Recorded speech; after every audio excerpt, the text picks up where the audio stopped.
Oi, pessoal, bem-vindos a mais um Caras Bem-Estar. Hoje a gente vai falar sobre um assunto delicado, difícil, mas muito importante, que é o luto perinatal. Recentemente a gente teve a cantora Alexa, a Tati Machado, a Michelle Machado, falando sobre essas perdas, né? Elas perderam filhos logo após o nascimento, durante a gestação, e a gente sentiu a urgência de falar sobre isso, sobre esse luto perinatal. Elas mesmas estão falando na internet.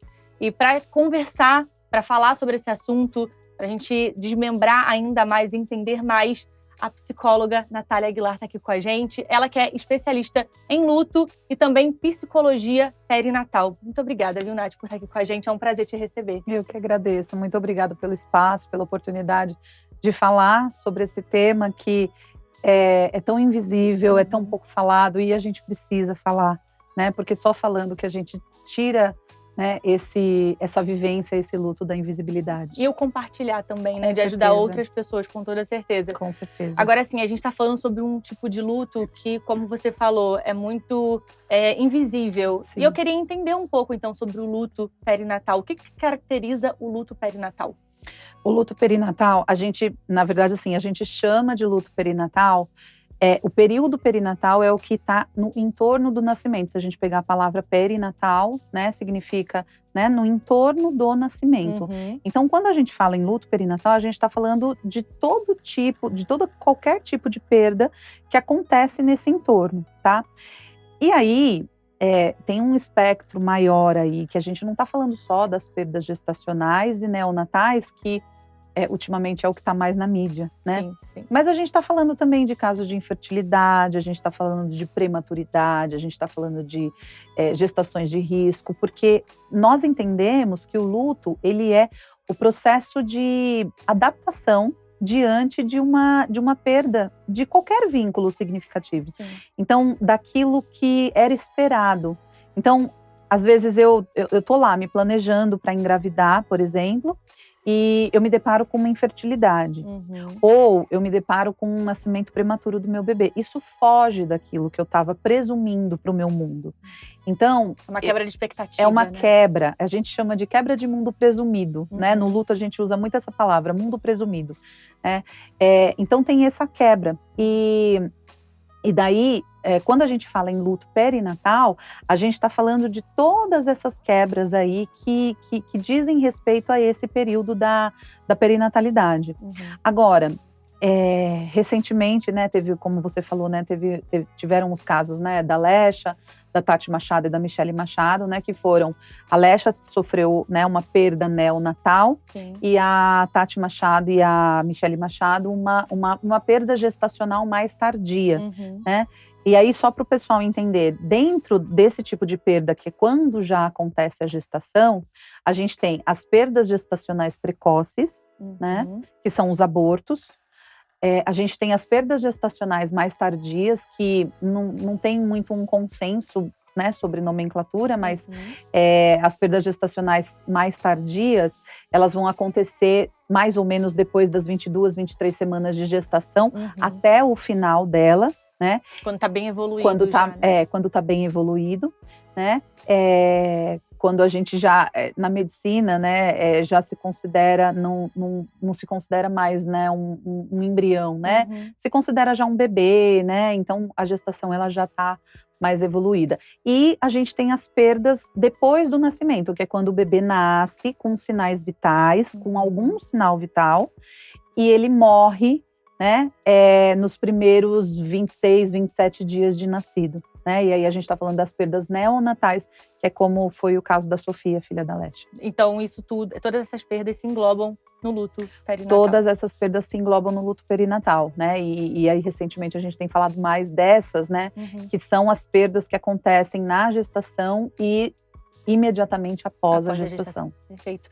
A gente está batendo na tecla, inclusive a pauta é sobre isso, sobre esse assunto ser invisível. Eu queria entender um pouco por que o luto perinatal é tão invisível assim, por que as pessoas não dão tanta importância para esse assunto. Tem uma frase, né, que eu gosto muito de usar ela, que é uma frase até de impacto, né? Mas ela diz assim, eu não vou me lembrar o autor agora, não é minha essa frase, mas ela fala assim, né, que a sociedade ela mede o tamanho do luto pelo tamanho do caixão, né? Então, o luto perinatal, né, ele é colocado, dentro dos estudos sobre luto, ele é colocado como um luto não reconhecido. É um luto em que a sociedade meio que não autoriza a gente a vivenciar esse luto. E no caso do luto perinatal, muitas vezes não é autorizada a vivência desse luto, né? Porque a sociedade ela parte, né, do pressuposto que para que a gente vivencie o luto por uma perda, precisa haver vínculo.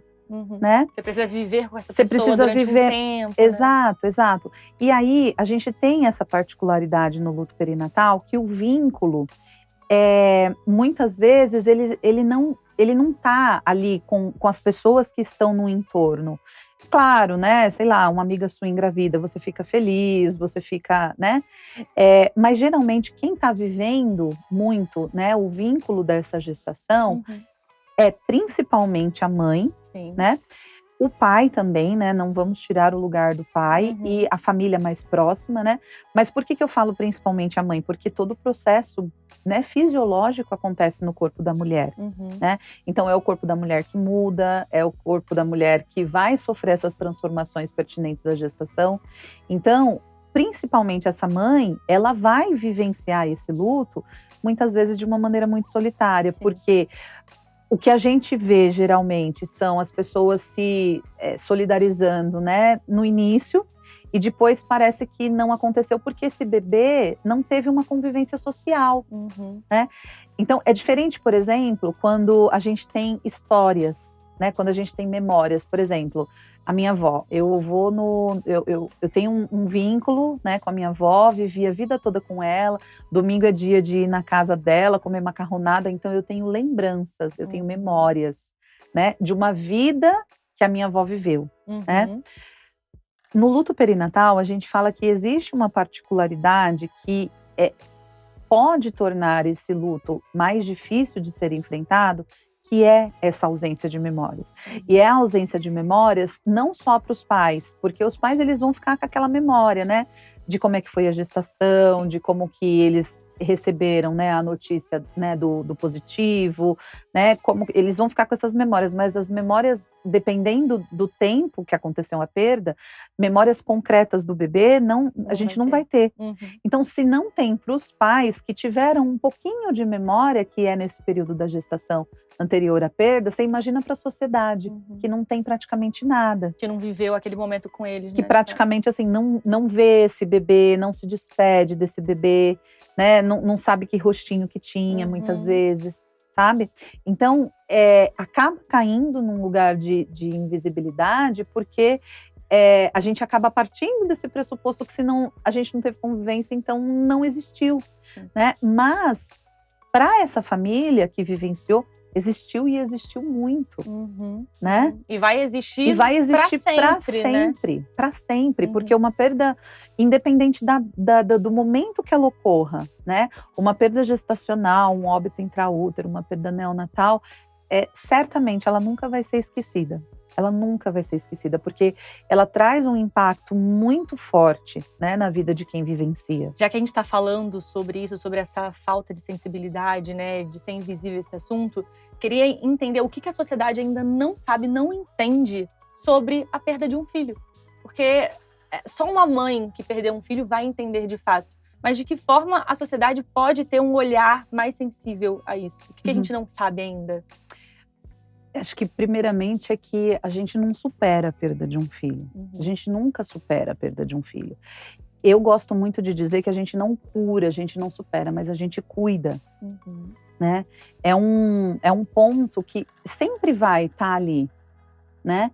Mas eu costumo dizer assim, né, que quando a gente tem companhia para estar nos processos difíceis da vida, a gente consegue olhar para outras coisas, né?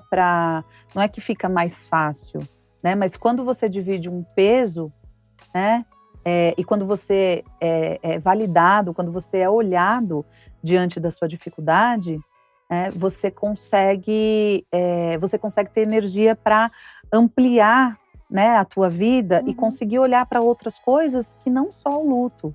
É um olhar de esperança até, né? E uma outra coisa que eu acho importante falar, né, que eu acho que é meio que considerado assim, né, um tabu, né, na nossa sociedade. A nossa sociedade, ela não sabe lidar com a morte, né? A morte é um tabu, a gente bate na madeira 3 vezes, né, e vamos nos distanciar da morte. E aí quando acontece uma perda gestacional, né, ou uma perda neonatal, a gente ainda tem profissionais de saúde que incentivam as mães, a família, a não verem o seu bebê, a não criarem memórias, não veja, porque senão você vai ficar pior. Que tem essas práticas e a nossa orientação é que vá exatamente no movimento contrário. Não é que a gente vai obrigar ninguém, né? Olha, segura seu bebê, veja seu bebê, não é isso.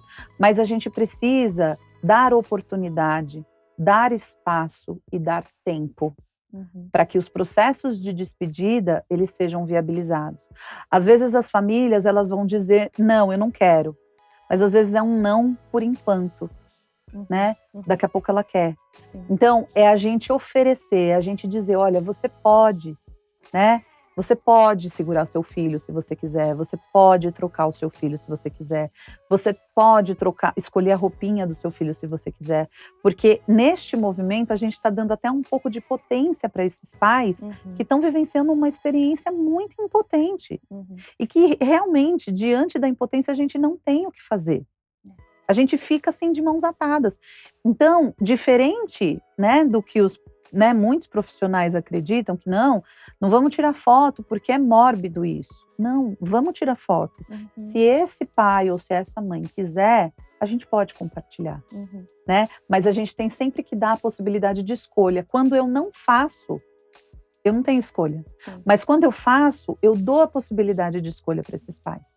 Né? Eu acho que isso é o ponto-chave, sabe? Do acolhimento, né, ao luto perinatal, porque por conta dessa questão das memórias que eu trouxe, né? A criação de memórias, ela vai ser importante, porque eu não tive tempo de criar memórias com esse bebê.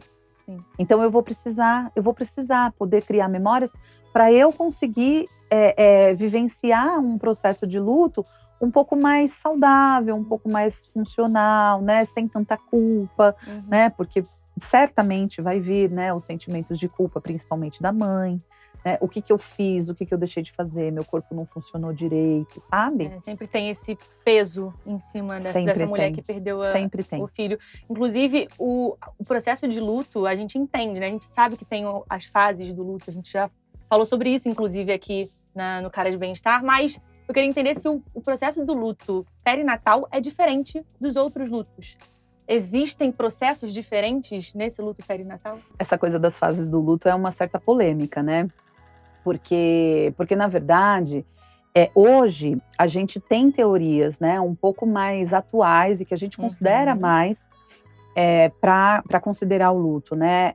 Elizabeth Kübler-Ross, quando ela escreveu o livro lá, né, sobre a morte e morrer, e que ela falou sobre essas 5 fases, ela estava falando não necessariamente do processo do luto pela perda, pela morte de alguém, mas ela estava falando do processo de pacientes terminais, porque ela era uma médica paliativista que tratava de pacientes terminais.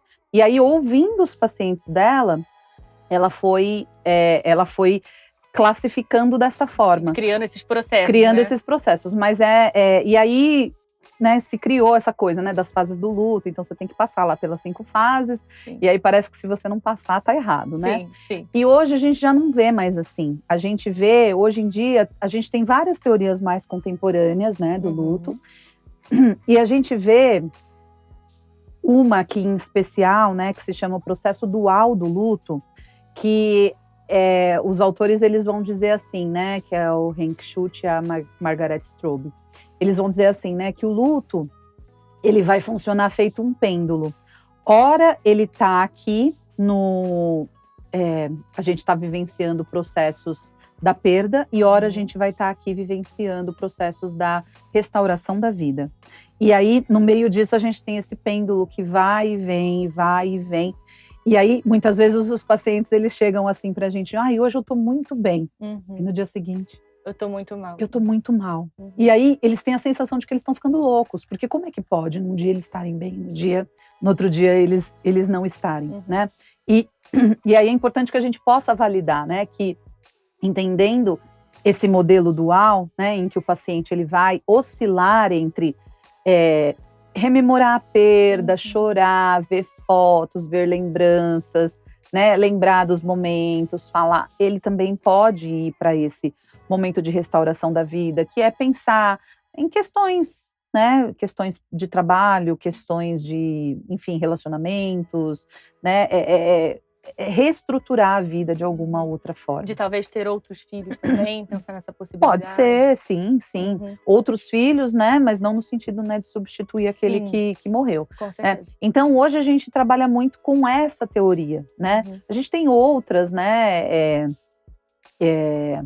tem uma outra teoria também da Therese Rando que fala, né, que dentre vários momentos do luto, ela fala, né, que uma das questões principais, né, para que a gente possa fazer esse atravessamento do luto é a construção de memórias. E aí no luto perinatal a gente tem essa questão, né, que como a gente não tem tanta possibilidade de construir memórias, tudo que a gente puder construir, a gente precisa, né, pegar isso, se agarrar, porque isso vai facilitar, né, no processo de enfrentamento do luto dessa pessoa. Tem a mãe, inclusive, que, né, teve essa perda perinatal, ela passa por modificações no corpo, né, pelo puerpério. A gente estava conversando aqui nos bastidores e a Nath estava falando isso. A mãe, ela vive o puerpério. Então, eu acredito que o luto, né, perinatal seja ainda mais complicado porque tem essas mudanças. A mulher tem essa questão do corpo de amamentar, de produzir leite ainda, né? Queria entender de que forma isso também impacta ainda mais nesse luto dessa mulher. Há uma forma de passar por isso mais tranquilamente, digamos assim? Difícil, né? Porque um luto, falar que passar por um luto tranquilamente é meio complicado, mas suavizar isso de uma forma, sabe? Eu acho que a melhor forma, né, da gente passar por esse momento desafiador é tendo informação. Então, eu tendo informação de que eu posso escolher o que eu vou fazer com o leite, porque eu falei, né, que a partir das 22, 23 semanas, quando tem o óbito do bebê, o corpo da mulher ele já começa a produzir leite a partir do momento que esse bebê ele é retirado ou é feito parto, enfim. Né? Então, essa mulher ela produz leite, tá? E aí a gente tem a questão da supressão do leite, de tomar a medicação, ou tem alguns procedimentos de se enfaixar, né, as mamas da mulher para não deixar as mamas produzirem o leite, né? Mas a gente também tem também a possibilidade da doação do leite, né? Então, de novo, né, a gente precisa saber disso para a gente poder oportunizar isso para essa mãe que está passando por esse processo. Porque às vezes faz muito sentido para ela doar o leite, né? Às vezes é fazer viva, né, a existência do bebê dela. É uma maneira dela ressignificar o processo de morte do bebê dela. Ela podendo doar o leite que seria para o bebê que morreu para outros bebês que estão precisando, né? Então, e assim, a gente tem uma nota técnica da Anvisa que é possível, né, fazer essa doação, né? De novo, muitas pessoas não conhecem, muitos profissionais de saúde não conhecem essa nota e a gente, né, vai em busca de levar essa informação para que as mães que desejam fazer a doação, para que elas possam ir em busca dos seus direitos, porque muitas vezes isso vai facilitar o processo de luto, né? O puerpério também, né? Eu acho que é trazer informações para essa mãe de que esse puerpério ele pode ser difícil. Ele pode ser difícil especificamente porque o corpo da mulher no puerpério, quando ela vai para casa com o seu bebê, ele já passa por um período de transformação muito brusca, que é por conta da queda dos hormônios, que a gente já fica suscetível a baby blues, depressão pós-parto, né? A gente já fica suscetível a alguns transtornos psíquicos, né? Quando a gente tem o agravante do luto, a gente fica mais suscetível ainda. Então, a gente precisa informar essa mulher que qualquer coisa que ela sinta eu não gosto muito dessa palavra, mas assim, de diferente, vai.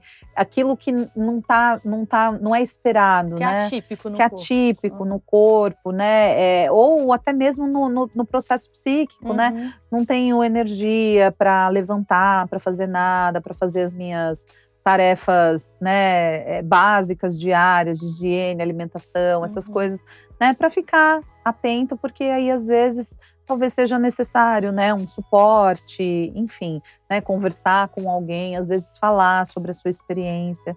A gente entende que nem a maioria das pessoas que passam por um processo de luto, elas não vão precisar de psicoterapia, mas tem uma parcela que vai. Né? Então a gente precisa ficar atento para que esse luto não se transforme num transtorno de luto complicado. Inclusive falando de acompanhamento. Como que funciona, então, o acompanhamento? Tem mulheres que vão precisar, outras não. De que forma você, que é psicóloga e atende mulheres que passaram por essa dor, passam por essa dor, como que funciona todo esse acompanhamento? Geralmente as mulheres que chegam para mim, geralmente são mulheres, mas eu tenho atendido alguns homens também, infelizmente. Felizmente que eu digo, porque é uma dor também que precisa do seu espaço, precisa ter validação. E a gente foca só nas mulheres, né? Mas assim, o pai também acabou de perder um filho. Exato. Então... O pai acabou de perder um filho e muitas vezes ele está num lugar de ter que resolver tudo e de não deixar a peteca cair por conta daquela mãe que está sofrendo demais. Que no final das contas, como a gente falou, é a mais impactada por ter, né, sentido carregado ali no ventre a criança. Pelas questões biológicas, isso. Mas assim, a maioria das pessoas que chegam para mim, elas chegam muito desse lugar de... eu tenho sentido, né, não tenho sentido mais prazer nas coisas, tenho me sentido muito sozinha. E as mulheres, elas chegam meio que como se fosse um fardo, sabe? Elas ficarem falando, porque elas têm necessidade de falar dos filhos, né? Tem uma autora que ela fala assim, né, que nós queremos falar dos nossos filhos, perguntem sobre eles, porque nós queremos contar a história deles.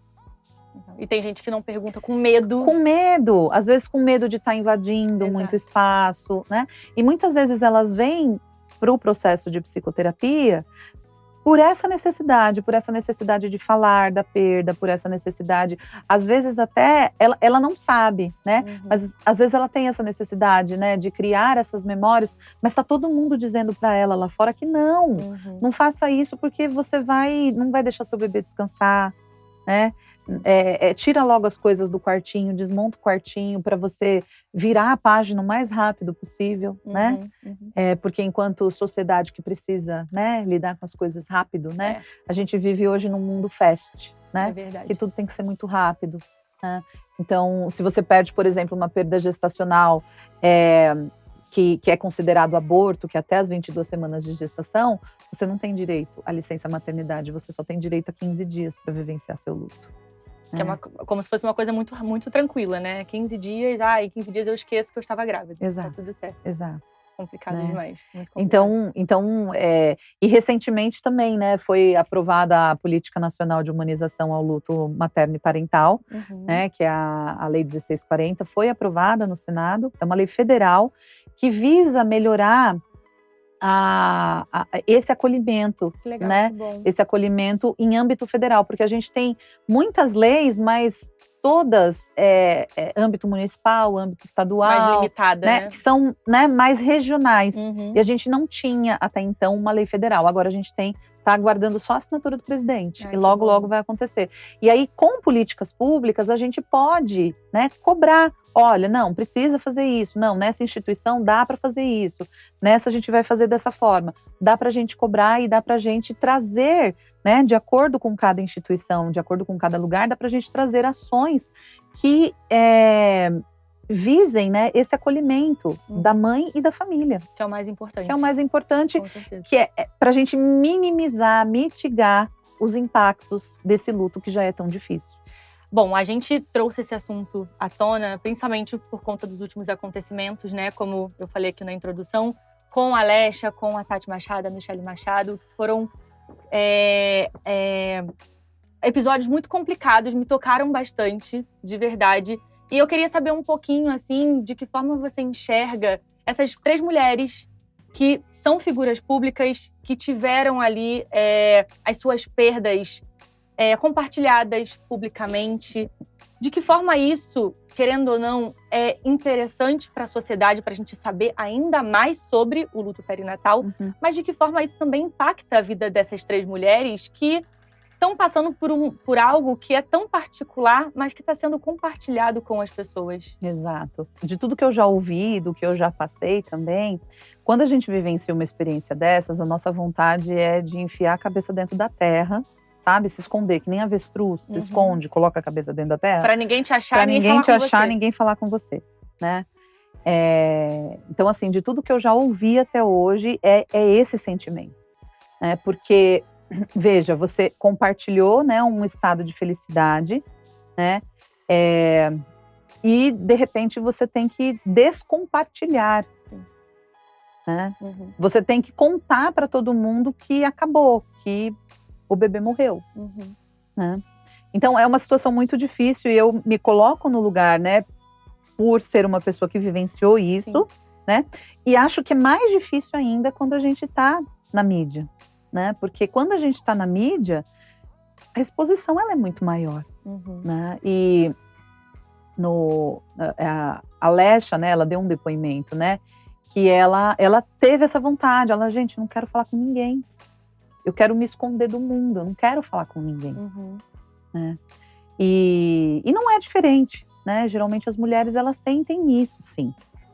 E com a mídia tudo se torna um pouco mais difícil, porque, né, tá ali pipocando, né? A informação ela é instantânea, né? A gente fica sabendo, pronto, o mundo inteiro tá sabendo, né? Então, particularmente, eu acho que é muito difícil e acho que, assim, né, em casos dessas pessoas, né, que estão mais expostas, eu acho que é importante, sim, se preservar, né, ter um momento longe das câmeras, longe dos holofotes. Passar por isso somente com você, Passar família, por isso, né? primeiro com você, né, para você assentar as emoções, assentar melhor, né, aí os sentimentos, para depois, né, se você se sentir confortável, você poder falar disso, né? Em contrapartida, quando acontece, né, eventos como esse no mundo midiático, né, abre-se um espaço também para que a gente fale, né? Traz essa visibilidade. Traz essa visibilidade, né? Claro que, né, eu sempre digo que assim, né, não é pelos melhores motivos, mas traz uma visibilidade. Eu tenho contato com muitas mães, né, que fazem parte de grupos, de coletivos, né, que trabalham pela humanização do luto e do luto perinatal. E a gente só se conheceu por conta das nossas perdas, né? E aí, no grupo que a gente faz parte, a gente fala assim, gente, é uma alegria ter conhecido vocês, né? Tudo bem que não foi pelos melhores motivos, mas é uma alegria, porque, olha só, os nossos filhos uniu a gente de uma maneira que... Então, quando eu falo, né, dessa questão da mídia, é um pouco isso também, né? Traz uma questão positiva que é esse lugar de visibilidade. Hoje estamos falando mais, né? Porque tivemos, né, três perdas aí, né, muito próximas uma da outra, né? Sim. Então, assim, né, tá se falando bastante. A gente teve também a aprovação da lei, que foi super recente, que foi agora em abril. Então, tem se falado bastante no tema. E a ideia é que a gente possa, sim, ter espaço de fala, porque a gente tem dados que são alarmantes, né? A gente tem algumas pessoas, né, alguns profissionais que falam, é raro. Pode ser raro estatisticamente, mas eu acho que um número de 2 milhões é um número significativo, né? Para a gente calar, né? Para a gente calar, não dá para a gente se calar, né? Porque acontece, né? De uma maneira frequente, né? E tem mães, neste momento, que não estão tendo o apoio, não estão tendo Exato. o acolhimento necessário pela falta de informação, porque as pessoas também não sabem, não querem acolher de alguma forma. Exato. Então, acho que esse é um programa importante para a gente estar trazendo ainda mais essa causa à tona para as pessoas acolherem de fato. Inclusive, você como psicóloga, eu queria que você até aconselhasse pessoas, não mães agora, falando sobre pessoas, rede de apoio, que estão, né, neste momento acompanhando essas mulheres, essa família que acabou de perder um filho, um bebê. De que forma você pode acolher com um olhar sensível, sabe? Sem falar coisas erradas, sem ter medo de falar. Como que a gente pode ter esse acolhimento de uma forma correta? Eu acho que, principalmente, a primeira coisa, eu acho que é buscar informação, sempre buscar informação a respeito. Entender que um assunto como esse, né, um assunto que vai falar de morte, que vai falar de rompimento de vínculo, sempre vai ser difícil, né? Sempre vai ser difícil, nunca vai ser fácil. Mas é isso, a gente enfrenta momentos difíceis na vida e às vezes essa pessoa ela só tem, né, uma pessoa, né, da rede de apoio para recorrer e para poder conversar e para poder desabafar. Eu acho que assim, né, esteja presente. Você não precisa estar ali para resolver, né? A perda de um filho não é algo que a gente resolve, né? Mas quando a gente tem apoio, a gente pode, né, dividir esse peso, né, que eu trouxe aqui na conversa.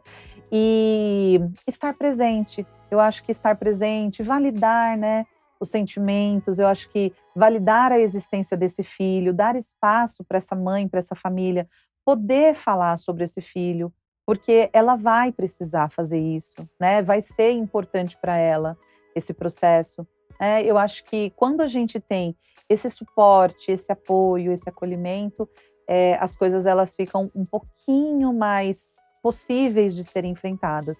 E para profissionais de saúde, né, se qualifiquem, né, estudem, né, vão também buscar informações.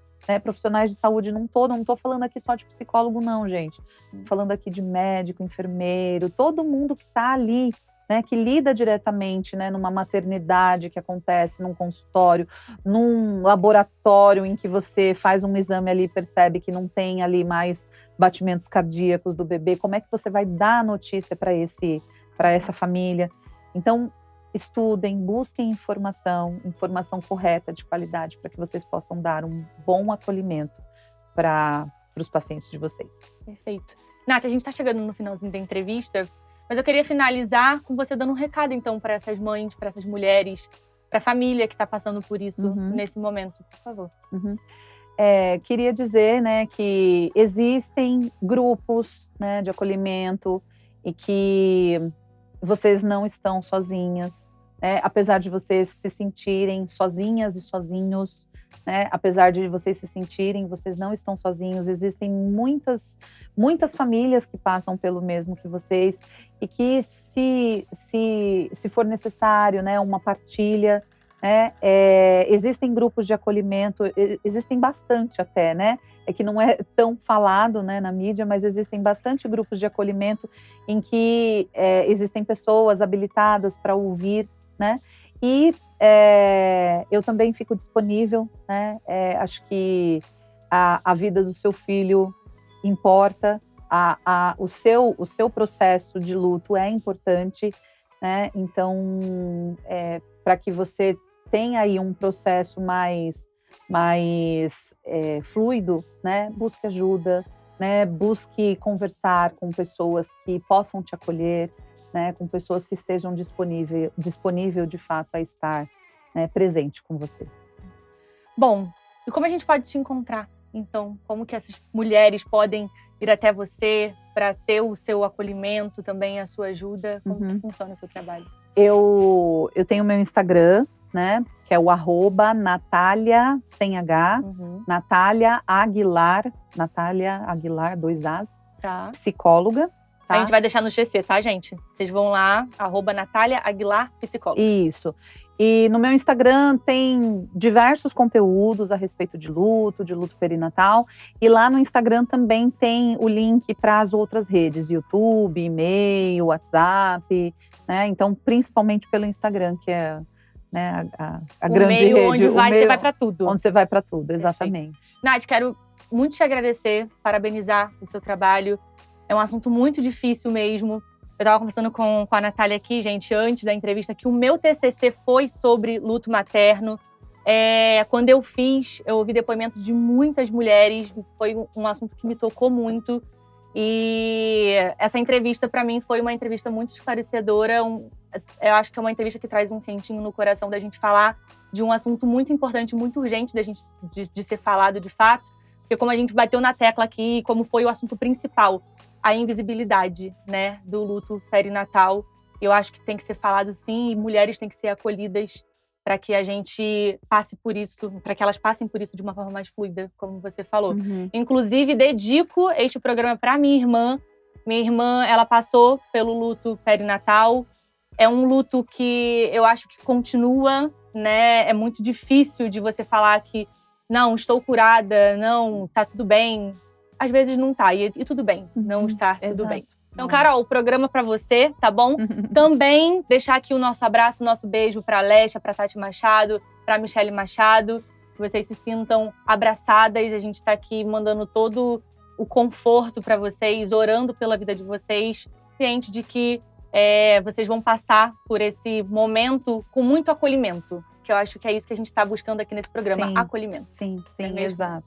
Muito obrigada, viu, de verdade. E parabéns pelo trabalho, mais uma vez. Eu que agradeço pelo espaço novamente. Para mim é sempre um prazer, uma honra, né, estar falando sobre esse tema. Muito obrigada. E volte mais vezes, que eu acho que tem muita coisa para a gente conversar ainda. Ainda mais no ramo da psicologia, saúde mental é importante demais a gente falar. Obrigada, viu? Muito obrigada. Gente, obrigada a você que assistiu. Continue aí seguindo a gente nas redes sociais, @carasbrasil, @carastv. A gente vai estar trazendo muita informação para vocês sobre saúde, sobre bem-estar também, tá bom? Beijo, tchau, tchau.